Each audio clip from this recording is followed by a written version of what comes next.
Hello everyone, my name is Sweetie Badhalia and welcome to SB Academy classes. I hope you all are fine.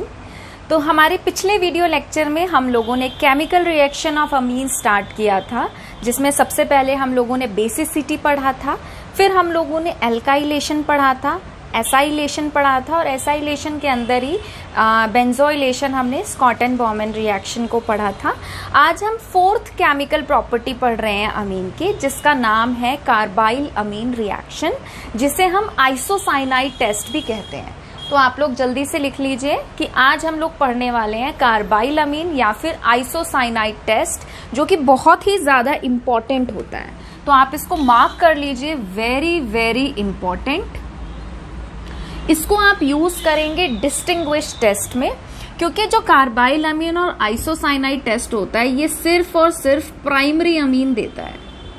तो जब भी कई बार distinguish test आ जाता है, chemical test आ जाता है कि आपको सेकेंडरी या टर्शरी में से बताना है, जैसे आपको सैंपल दे दिया और कंपैरिजन कर रहे हैं कि सेकेंडरी और प्राइमरी में से बताओ कि प्राइमरी कौन सा है, या कि आपको ऐसे दे दिया कि प्राइमरी और टर्शरी अमीन में पूछा है कि बताओ प्राइमरी अमीन कौन सा है, तो आप कार्बाइल अमीन टेस्ट कर कर देख सकते हैं। इसको हम आइसोसाइनाइड टेस्ट भी कहते हैं। तो जो भी प्राइमरी अमीन होंगे वो इस टेस्ट को दे देंगे, सेकेंडरी और टर्शरी अमीन इस टेस्ट को नहीं देते हैं। ठीक है, तो आप लोग लिख भी लेना कि प्राइमरी अमीन इस टेस्ट को देता है, सेकेंडरी और टर्शरी अमीन जो है वो इस टेस्ट को नहीं देता है। तो जब भी आपको कभी कंपैरिजन करना है, डिस्टिंग्विश करना है, तो आप इस टेस्ट की मदद ले सकते हैं, पहली बात। ठीक है, अब इस टेस्ट में होता क्या है, देखो अगर मैं चाहूँ तो मैं सिंपली आपको केमिकल रिएक्शन लिख के बोल सकती हूँ कि आप उसको याद कर लो, बट मैं आपको रिकमेंड करूंगी कि इसका ना हम मैकेनिज्म करके देखेंगे, क्योंकि ये इंपॉर्टेंट रिएक्शन है। आगे भी अगर आप केमिस्ट्री में अपना करियर परस्यू करते हो तो वहां पे भी ना ये बहुत ज्यादा काम आती है। मतलब केमिकल रिएक्शन ये वाली आपका पीछा नहीं छोड़ेगी जब तक आप केमिस्ट्री पढ़ रहे हो। तो इसका मैकेनिज्म या ये रिएक्शन कैसे हो रही है इसको समझना बहुत ज्यादा जरूरी है। बाकी मैकेनिज्म इसका आपके सिलेबस में नहीं है, मैं क्लास 12th की बात कर रही हूँ। ठीक है, अगर आप हायर क्लासेस के बच्चे हैं तो आपको मैकेनिज्म डेफिनेटली पढ़ना मतलब चाहिए और आपको समझ में भी आना चाहिए कि हाँ मतलब आपको पता हो कि रिएक्शन कैसे हो रही है। बट क्लास 12th के सिलेबस में इसका मैकेनिज्म नहीं है, बट फिर भी मैं बच्चों को कहूंगी कि आप लोग समझने की कोशिश करो कि एक्चुअल में रिएक्शन कैसे हो रही है। ठीक है, क्योंकि देखो कई बार क्या होता है कि हमें ना चाहते हुए भी चीजों का रट्टा मारना पड़ता है, बट आप पर्सनली इस चीज को डिनाई करके चला करो कि रट्टाफिकेशन को आप फॉलो अप ना करो। जहां मारना है, मजबूरी है, वहां अलग बात होती है, बट जहां पे आपके पास ऑप्शन है कि आप समझ सको कि रिएक्शन कैसे हो रही है, तो डेफिनेटली आपको रिएक्शन समझनी चाहिए। ठीक है, तो चलिए स्टार्ट करते हैं। सबसे पहले हम लोग क्या करते हैं, अब देखो ये टेस्ट दे रहा है प्राइमरी अमीन, तो ऑब्वियस सी बात है कि हम रिएक्शन में क्या लेते हैं, प्राइमरी अमीन। तो प्राइमरी अमीन की हम लोग रिएक्शन कराते हैं क्लोरोफॉर्म के साथ।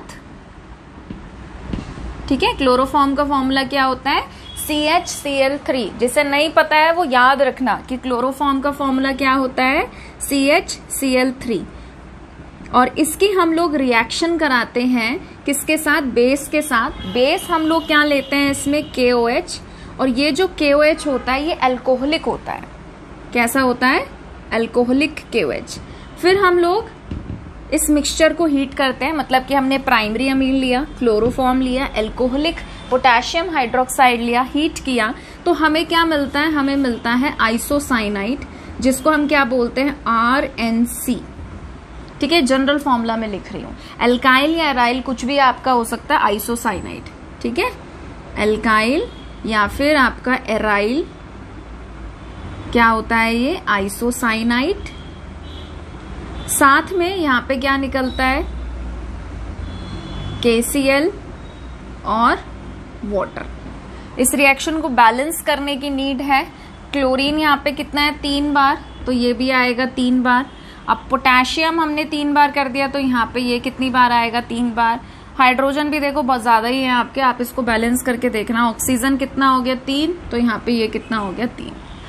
ठीक है, आई थिंक बैलेंस हो गया है, और नहीं भी हुआ है तो आप करके देख लेना। ठीक है, अब देखिए, तो ये आपकी एक जनरल रिएक्शन है। अब इसमें हम लोग एग्जाम्पल देखते हैं, जैसे कि सपोज मैंने लिया एलिफेटिक अमीन, मैंने लिया CH3 NH2, उसको मैंने क्लोरोफॉर्म के साथ ट्रीट कराया, CHCl3 के साथ ट्रीट कराया, प्लस में 3 टाइम्स एल्कोहलिक KOH हीट किया, तो क्या मिलेगा? R था ना यहाँ पे, तो यहाँ पे क्या आएगा? CH3 NC plus 3 times KCl plus 3 times water. मान लीजिए अगर मैं एरोमेटिक अमीन ले रही हूं, ठीक है, मैंने लिया यहाँ पे एनिलीन, तो ये रिएक्शन कैसे होगी? एनिलीन प्लस में chloroform gives 3 times alcoholic KOH, इसको हीट किया, ठीक है, तो ये क्या बनाएगा? ये बनाएगा फिनाइल आइसोसाइनाइड, फिनाइल आइसोसाइनाइड, ठीक है।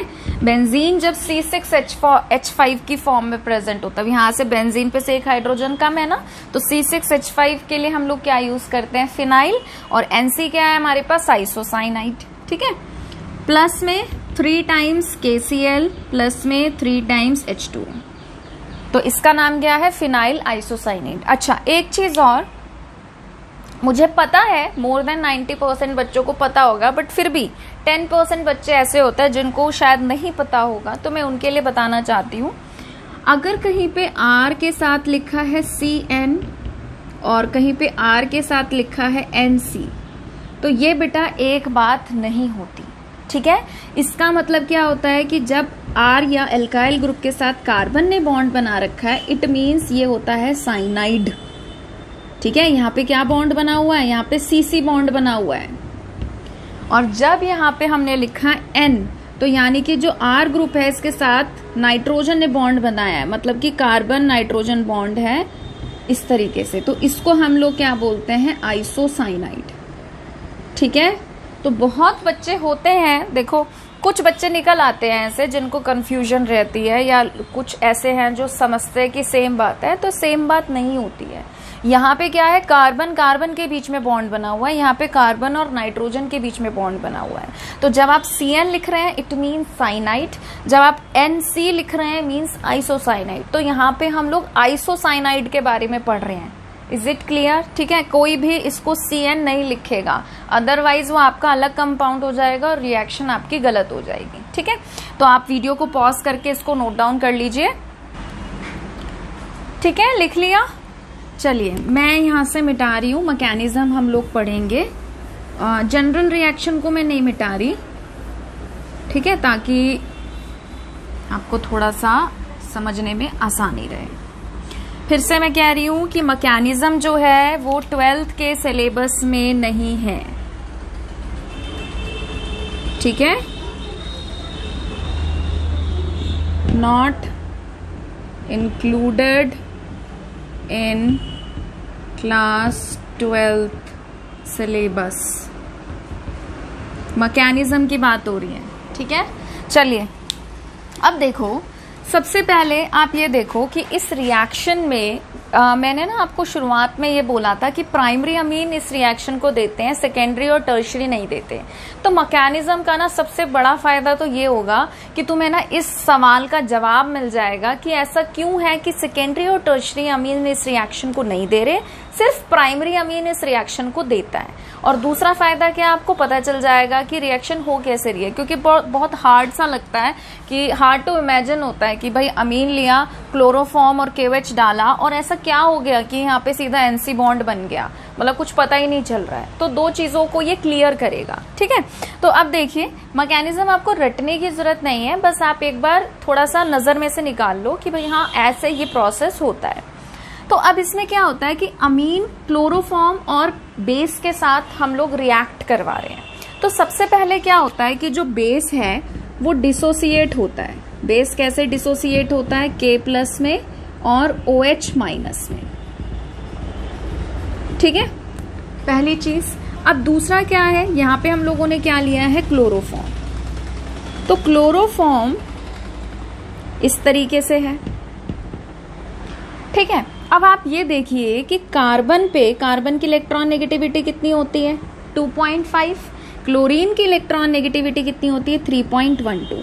कौन ज्यादा इलेक्ट्रोनेगेटिव है, कार्बन की क्लोरीन? क्लोरीन। तो क्लोरीन ज्यादा इलेक्ट्रोनेगेटिव है तो क्या करेगा, इलेक्ट्रॉन को खींचेगा। अब ये सोचो कि एक कार्बन खुद इलेक्ट्रोनेगेटिव है कार्बन से, और उस कार्बन पे 3-3 क्लोरीन लगे हुए हैं, तो 3-3 क्लोरीन कितना इलेक्ट्रॉन को विड्रॉ कर रहे होंगे, अपनी तरफ अट्रैक्ट कर रहे होंगे, खींच रहे होंगे। तो इस कार्बन पे इलेक्ट्रॉन की कितनी कमी हो रही होगी, समझ सकते हो। अब कार्बन क्या करेगा, जो इससे कम इलेक्ट्रोनेगेटिव है उससे खींचेगा, जो इससे वीक है उससे खींचेगा। तो ये वाला जो बॉन्ड है ये होता जा रहा है धीरे धीरे वीक, पोलर होता जा रहा है। अब ये जो बेस है, बेस का तो काम ही ये होता है प्रोटॉन एब्स्ट्रैक्ट करना। जिन्हें नहीं पता है वो लिख लो या दिमाग में अच्छे से डाल लो कि बेस का काम क्या होता है, प्रोटॉन एब्स्ट्रैक्ट करना। न्यूक्लियोफाइल का काम क्या होता है, कार्बोकेटाइन पर अटैक करना। ठीक है, तो बेस क्या करेगा, इस प्रोटॉन को एब्स्ट्रैक्ट कर लेगा। हाइड्रोजन और कार्बन में से ज्यादा इलेक्ट्रोनेगेटिव कौन है, कार्बन। तो ऑब्वियस सी बात है कि जब बॉन्ड टूटेगा तो इलेक्ट्रॉन किसके पास जाएंगे, जो ज्यादा इलेक्ट्रोनेगेटिव है। ठीक है, तो कार्बन के पास इलेक्ट्रॉन चले गए, कार्बन ज्यादा पावरफुल है ना, तो जब भी बॉन्ड टूटेगा तो ये तो है नहीं कि कमजोर वाले को कहेगा कि भाई तो इलेक्ट्रॉन लेके जा, जो ज्यादा पावरफुल है वो अपने पास इलेक्ट्रॉन लेना पसंद करेगा या प्रेफर करेगा। तो ये तो यहां से वाटर बन के बाहर निकल गया। ठीक है, और इस बॉन्ड के इलेक्ट्रॉन आ गए कार्बन पे। अब देखो कार्बन पे क्या है, lone pair with minus sign आ गया, और यहाँ पे जो है इस कार्बन पे कितने क्लोरीन लगे हुए हैं, 3। अब कार्बन क्या हो रहा है, अनस्टेबल। ठीक है, एक तो कार्बन पे 3-3 क्लोरीन, और फिर उस कार्बन पे नेगेटिव चार्ज भी आ गया। मैंने आपको कई बार बताया है कि स्पीशीज अपने ऊपर सबसे पहली प्रायोरिटी तो चार्ज लेना प्रेफर ही नहीं करता। ठीक है, फिर उसके बाद क्या होगा कि यहां से अब देखो जैसे ये इस तरीके से है 3 क्लोरीन, अब 1 क्लोरीन यहां से निकलने की कोशिश करेगा। कार्बन और क्लोरीन में से ज्यादा इलेक्ट्रोनेगेटिव कौन होता है, क्लोरीन। तो जब बॉन्ड टूटेगा तो इलेक्ट्रॉन्स कौन लेकर जाएगा, इस बॉन्ड के इलेक्ट्रॉन कौन लेकर जाएगा, क्लोरीन। तो क्लोरीन जो है यहां से Cl- या Cl- की फॉर्म में निकलता है। तो इस बॉन्ड के इलेक्ट्रॉन कार्बन वो क्लोरीन ले गया, तो कार्बन पे से नेगेटिव चार्ज हट जाएगा, और ये क्या बनाएगा, कार्बन लोन पेयर और कितने क्लोरीन, 2। इसको हम बोलते हैं डाइक्लोरोकार्बीन। इसको क्या कहा जाता है, डाइक्लोरोकार्बीन। ये आपने ना 11th में इंटरमीडिएट्स में पढ़ा भी होगा, carbocation, carb anion, carbene, radical, free radical, ऐसे नाइट्रीन भी होता है। नाइट्रीन आई थिंक आपके सिलेबस में नहीं पढ़ाते हैं 11th में, बट होता है नाइट्रीन, बेंजाइन। तो ये सब क्या होता है, इंटरमीडिएट होते हैं। तो अब आप खुद देखो, नॉर्मली इसको मिटा दूं मैं यहां से, नॉर्मली कार्बन कितने बॉन्ड बनाता है, 4, और यहाँ पे आपको कार्बन के साथ कितने बॉन्ड बनते दिख रहे हैं, क्लोरीन के 2। तो कार्बन के इस टाइम 4 बॉन्ड पूरे नहीं हैं, उसके पास इलेक्ट्रॉन की कमी है। कार्बन इस टेट्रावैलेंट 9-10 से पढ़ते आ रहे हैं, 4 बॉन्ड बनाता है, तो यहाँ पे तो 2 ही बॉन्ड है। तो इसके पास अगर इलेक्ट्रॉन की कमी है, बॉन्ड की कमी है, तो ये किसकी तरह एक्ट कर रहा है, ये एक्ट कर रहा है इलेक्ट्रोफाइल की तरह। जिसके पास इलेक्ट्रॉन की कमी होती है उसको हम क्या कहते हैं, इलेक्ट्रोफाइल। तो अब ये जो 2 चीजें थी, इनकी हमने कहानी पढ़ ली कि इन्होंने ऐसे आपस में रिएक्ट किया और एक इलेक्ट्रोफाइल जनरेट कर दिया। और ये हम पढ़ते आ रहे हैं कि जो हमारा अमीन है इसमें नाइट्रोजन के ऊपर क्या होते हैं, लोन पेयर, और जो इलेक्ट्रॉन रिच होता है उसको हम क्या कहते हैं, न्यूक्लियोफाइल। तो अब यहाँ पे किसकी रिएक्शन होगी, न्यूक्लियोफाइल की और इलेक्ट्रोफाइल की। ठीक है, तो अब देखो क्या होगा कि जो अमीन है एज अ न्यूक्लियोफाइल वो अटैक करेगा इस पर। ठीक है, तो मैं यहाँ पे लिख देती हूँ कि जो हमारा अमीन है वो किस पर अटैक कर रहा है, इलेक्ट्रोफाइल पर। CCl2, सॉरी नेगेटिव नहीं आएगा। ठीक है, अब ये क्या कर रहा है, ये इस पर अटैक कर रहा है। नाइट्रोजन लोन पेयर डोनेट करके कार्बन के साथ बॉन्ड बना रहा है, ये ध्यान रखना। तो अब देखो क्या होगा, RN, इस नाइट्रोजन पे कितने हाइड्रोजन है, 2, और फिर इसने बॉन्ड बनाया कार्बन के साथ, और कार्बन पे क्या है, 2-2 क्लोरीन, और लोन पेयर तो रहेगा ही। ऑब्वियस सी बात है, लोन पेयर तो कहीं जाएगा नहीं क्योंकि अभी तो कार्बन ने कहीं पे यूज ही नहीं किया। ठीक है, तो अब देखो क्या है, जब नाइट्रोजन ने लोन पेयर डोनेट करके कार्बन के साथ बॉन्ड बनाया तो नाइट्रोजन पे कैसा चार्ज आया, प्लस। कार्बन ने इलेक्ट्रॉन एक्सेप्ट करे, कैसा चार्ज आया, माइनस। नाइट्रोजन की इलेक्ट्रॉन नेगेटिविटी कितनी होती है, 3। हाइड्रोजन की कितनी होती है, 2.1। कौन ज्यादा इलेक्ट्रोनेगेटिव है, नाइट्रोजन। अब नाइट्रोजन एक तो इलेक्ट्रोनेगेटिव एलिमेंट, ऊपर से नेगेटिव है, और सोच के देखो चार्ज आ गया पॉजिटिव, जो कि उसके नेचर के अगेंस्ट है, तो वो अपने ऊपर प्लस चार्ज बियर नहीं कर सकता। एक तो वैसे ही ज्यादा इलेक्ट्रोनेगेटिव है, हाइड्रोजन से इलेक्ट्रॉन खींच रहा है, ज्यादा इलेक्ट्रोनेगेटिव है, प्लस चार्ज आने के बाद तो और स्ट्रांगली खींचेगा कि बस मुझे मिल जाए कहीं से इलेक्ट्रॉन और मेरे ऊपर से ये प्लस चार्ज हट जाए। ठीक है, तो क्या होगा कि ये जो कार्बन है ये क्या करेगा, इस हाइड्रोजन को एब्स्ट्रैक्ट कर लेगा और इस वाले बॉन्ड के इलेक्ट्रॉन कहाँ आ जाएंगे, नाइट्रोजन के पास। ठीक है, तो ये क्या बनाएगा, ये बनाएगा RN। ठीक है, इस पे आ गया लोन पेयर वापस, इधर आ गया एक H, इधर आ गया कार्बन, इस पर आ गया एक H, Cl, Cl। अब देखिए क्या होगा कि जो नाइट्रोजन के लोन पेयर हैं, अब इनको चैन नहीं मिलेगा। आपको पता है कि जो लोन पेयर होते हैं, डबल बॉन्ड के इलेक्ट्रॉन होते हैं, ट्रिपल बॉन्ड के इलेक्ट्रॉन होते हैं, ये डीलोकलाइज्ड होते हैं, इनकी जो पोजीशन होती है वो फिक्स नहीं होती। ठीक है, ये घूमते रहते हैं। तो ये क्या करेंगे, यहाँ पे कार्बन के साथ बॉन्ड बनाने आएंगे, डबल बॉन्ड। अच्छा, क्वेश्चन ये है कि ये लोन पेयर यहाँ पे क्यों आए डबल बॉन्ड बनाने। देखो कार्बन है, कार्बन पे इलेक्ट्रोनेगेटिव क्लोरीन जुड़ा हुआ है जो इलेक्ट्रॉन खींच रहा है। ठीक है, अब यहाँ पे दो क्लोरीन है जो कार्बन के इलेक्ट्रॉन खींच रहे हैं और कार्बन पे हो रही है इलेक्ट्रॉन की कमी, और उसके नेबरिंग में, मतलब नेबर में, पड़ोस में लगा हुआ है नाइट्रोजन जिसके पास फ्री के इलेक्ट्रॉन पड़े हैं। तो वो यहाँ से इलेक्ट्रॉन देने की कोशिश करता है ताकि इस कार्बन पे जो इलेक्ट्रॉन की कमी आ रही है वो पूरी हो जाए। ठीक है, जैसे ही ये क्या करेगा, इसको स्टेबिलिटी देने के लिए, मतलब जो इलेक्ट्रॉन की कमी हो रही है उसको पूरा करने के लिए इलेक्ट्रॉन भेजेगा यहाँ पे। अब कार्बन जो है वो क्या कहते हैं, 4 से ज्यादा बॉन्ड तो बना नहीं सकता, तो यहाँ से एक क्लोरीन निकल जाएगा। ठीक है, Cl। अब देखो कार्बन और क्लोरीन में ज्यादा इलेक्ट्रोनेगेटिव कौन है, क्लोरीन, तो क्लोरीन इस बॉन्ड के इलेक्ट्रॉन लेके जाएगा। तो क्या बनेगा, ये RNH डबल बॉन्ड C, ये तो निकल गया यहाँ से Cl- बन के। अब कार्बन पे क्या बचा, एक H और एक क्लोरीन। ठीक है, नाइट्रोजन ने लोन पेयर डोनेट करे तो कैसा साइन आएगा, प्लस। ठीक है, अब क्या होगा कि नाइट्रोजन जो है इलेक्ट्रोनेगेटिव एलिमेंट है, अपने ऊपर प्लस चार्ज बियर नहीं कर सकता, तो वो क्या करेगा, इस हाइड्रोजन से इलेक्ट्रॉन खींच रहा है और इस हाइड्रोजन को बना रहा है एसिडिक, ये बॉन्ड हो रहा है वीक। तो यहाँ से क्या होगा, जो H है वो निकल जाएगा और इस बॉन्ड के इलेक्ट्रॉन किस पे जाएंगे, जो ज्यादा इलेक्ट्रोनेगेटिव है। तो ये बनाएगा RN lone pair double bond carbon HCl। अब फिर वही वाली चीज है कि भाई ये क्या करेगा, सॉरी मैंने क्या कर दिया, डबल बॉन्ड आएगा। हाँ, अब कार्बन और क्लोरीन में ज्यादा इलेक्ट्रोनेगेटिव कौन है, क्लोरीन। तो क्लोरीन जो है वो क्या कर रहा है, इलेक्ट्रॉन खींच रहा है। ठीक है, तो कार्बन पे इलेक्ट्रॉन की कमी हो रही है, तो नाइट्रोजन क्या करेगा, इसको इलेक्ट्रॉन की कमी पूरा करने के लिए बॉन्ड बनाने की कोशिश करेगा और क्लोरीन यहाँ से निकल जाएगा। तो क्या बनाएगा, ये बनाएगा हमारा, मैं ऊपर लिख दूं, आई थिंक पता नहीं नीचे विजिबल होगा या नहीं होगा,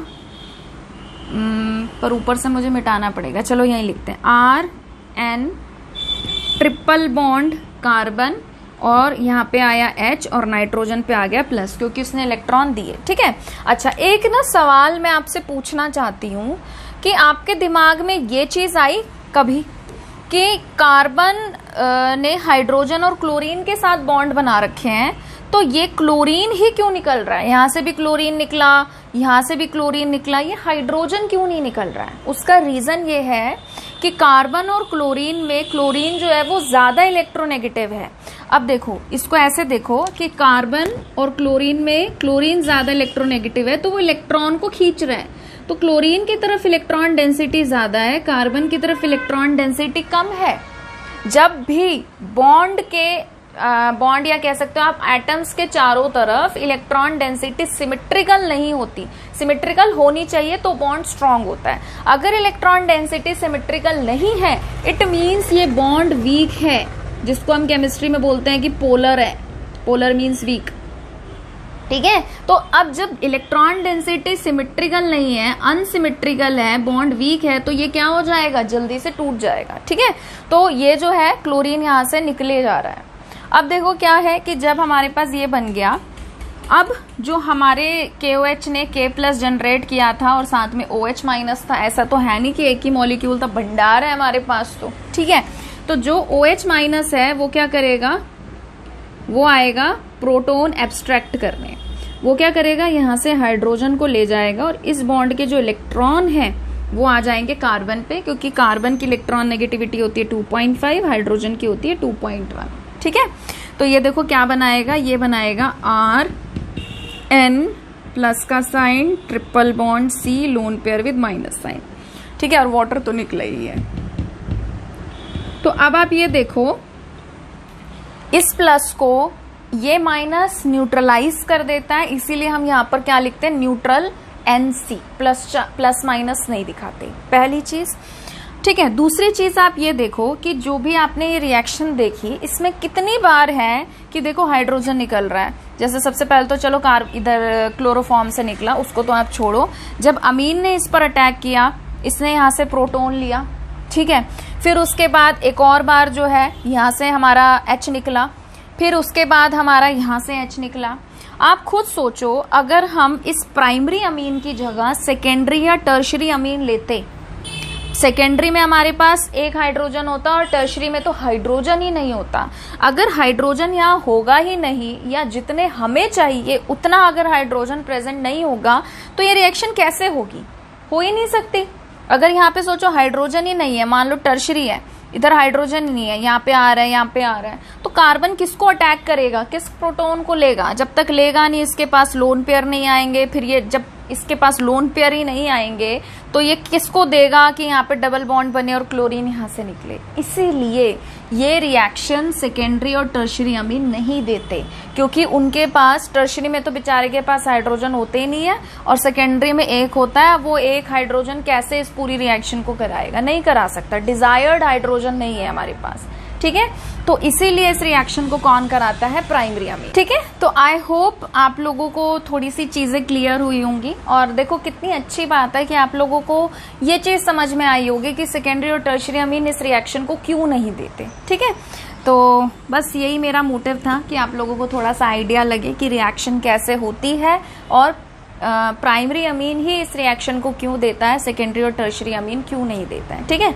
अब भले ही आप ना इस मैकेनिज्म को याद ना रखो, 12th के बच्चों के लिए मैं बोल रही हूँ कि भले ही आप इस मैकेनिज्म को याद ना रखो, पर इस मैकेनिज्म से ये होगा कि आप कभी इस बात को नहीं भूलोगे कि सेकेंडरी और टर्शरी अमीन में ये रिएक्शन नहीं होती, क्योंकि उसका रीजन ये है कि जितनी हाइड्रोजन चाहिए होती है मैकेनिज्म में, उतनी सेकेंडरी और टर्शरी के पास नहीं होती है। इसीलिए जो हमारी कार्बाइल अमीन रिएक्शन है या फिर आइसोसाइनाइड टेस्ट जिसको हम कहते हैं, वो सिर्फ प्राइमरी अमीन देता है, ठीक है। बहुत इंपॉर्टेंट रिएक्शन होती है, तो इस बात को आप बिल्कुल मत भूलना कि सिर्फ प्राइमरी अमीन ही इस टेस्ट को देता है। अगर आप लोगों को ये वीडियो पसंद आया है तो प्लीज़ इसे लाइक करिए, शेयर करिए, चैनल को सब्सक्राइब करिए। जो भी आपके फ्रेंड्स हैं उन्हें इस चैनल के बारे में बताइए। जल्दी मिलेंगे नेक्स्ट वीडियो के साथ। Thank you.